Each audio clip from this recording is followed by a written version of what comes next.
dawn of the 1970s, the world was still enraptured by the moon landing and by the repeated attempts to return there. Some met with success, some were outright failures, and when it came to video games, things went in a similar fashion. On January 1st, 1970, Unix time began, a 32-bit clock that's been counting almost every second since that day and will need to stop within 68 years due to the size of the number. The very same year also marked the opening of the Xerox Spark Computer Laboratory in Palo Alto, California, a place that would very soon change the world. It was also the year that Nicholas Wirth released the Pascal programming language, although I am quite sure that there were games developed in the year 1970 that somewhere a programmer, a hacker, a curious student wrote a few lines of code that can be interpreted as a game. None of them survive to this day. So we move on to 1971.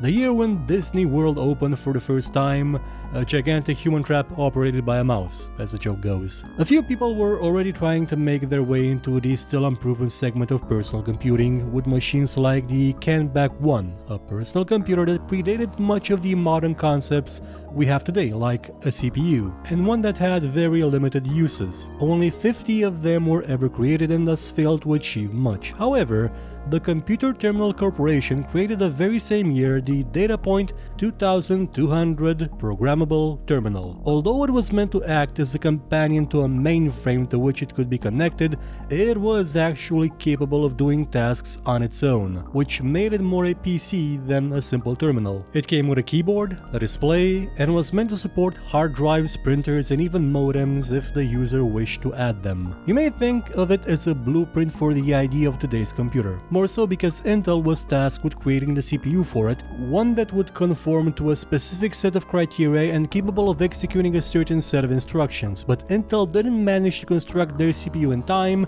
having to contend with creating the Intel 4004 CPU instead, the first commercially available microprocessor, which was used for calculators at the time. It would be another year before Intel actually managed to complete the task set to it by the Computer Terminal Corporation to replace the circuitry of the DataPoint 2200 with a dedicated CPU, and that CPU was the 8008, the foundation of the x86 architecture we still use today, about which we'll talk more next week. It was in this year that we also got the first laser printer. We would have gotten it earlier, but even though Gary Starkweather invented it in 1967, Xerox didn't think much of it, so it sent Starkweather to the Palo Alto Park Laboratory, where he developed it anyway without interference. Only then did the company actually take note of it. You will be seeing a trend from Xerox in that regard over the next couple of years. And if you ever sent an email, you've got Roy Tomlinson to thank for that, as in 1971 he sent the very first one over ARPANET, having developed the underlying technology for it, as well as establishing the @ character as the standard for it.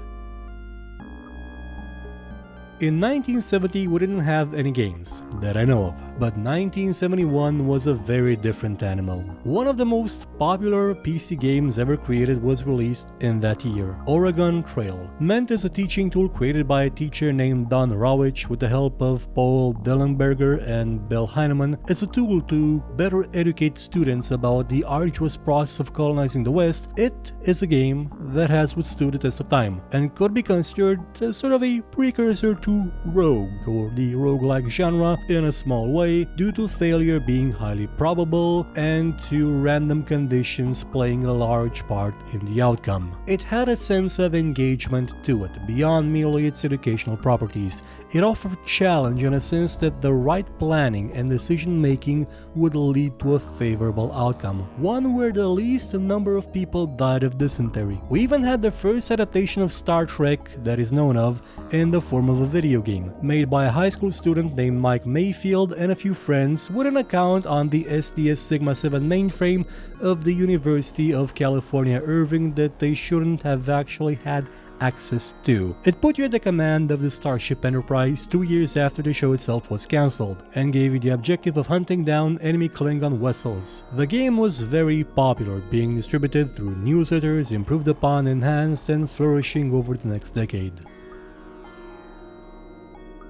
Remember Space War? The popularity of that game did not dwindle over the years, and it left many people wondering what would happen if they made it accessible to the general public. Nolan Bushnell and Jim Stein were such people. Together they formed CCG Engineering, and with the help of Nutting Associates developed Computer Space, a standalone version of Space War that was meant to be coin-operated, allowing anyone to play it with pocket change and not a mainframe that cost several $1,000s. It wasn't a perfect copy of Computer Space because the hardware of the standalone machine was not that good. It was a solo affair where the player competed against computer-controlled ships for score, with no central gravity well and lacking some of the charm of the original. This was criticized by two people named Bill Pitts and Hugh Tuck, people that came up with their own idea for adapting Space War but using more powerful hardware. Their creation was called Galaxy Game. Bushnell had actually hoped that they could borrow some hardware ideas from them in order to allow Computer Space to truly flourish. However, what they saw was not exactly what they expected. Pitts and Tuck had actually set up a coin-operated terminal running Galaxy Game from a PDP-11 that was stuck somewhere in an attic and connected together via a 30-meter cable. As you can imagine, the PDP-11 was a very expensive machine and not really something that could be housed in an arcade properly, which is why Galaxy Game never went beyond that initial machine, though a second screen was added to it because people loved watching others play.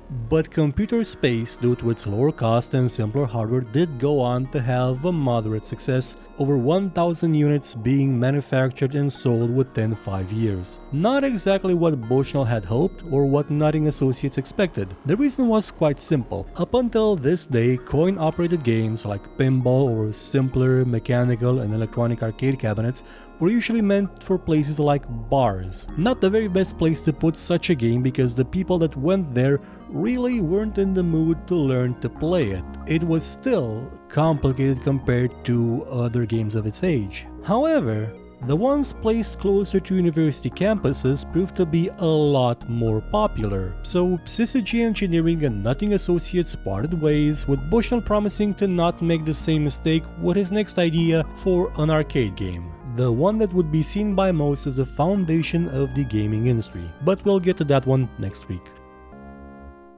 Even though Computer Space was the game that would go on to make the most money in 1971, and it set the stage for what would someday become the video games industry, I would say that the best game that fits the year 1971 was Oregon Trail. Why? Because people still play it now, more or less in the same form it was conceived in. It has withstood the test of time and brought millions into gaming in a way that can only be said about few other games. It was engaging yet approachable, playable by kids, by adults, by anyone interested either in the subject or just wanting to have a few moments of entertainment, and at the same time learning a bit about the experience of leading an ox-driven caravan across thousands of miles of treacherous terrain, harsh weather, making sure he had enough food, enough trade goods, enough spare parts, and that not everyone died of dysentery. So ends another year. Come back next week when we will see put into action a brave new idea. Well, not a new idea, but it was the first time someone managed to pull it off. Gaming for everyone. Goodbye.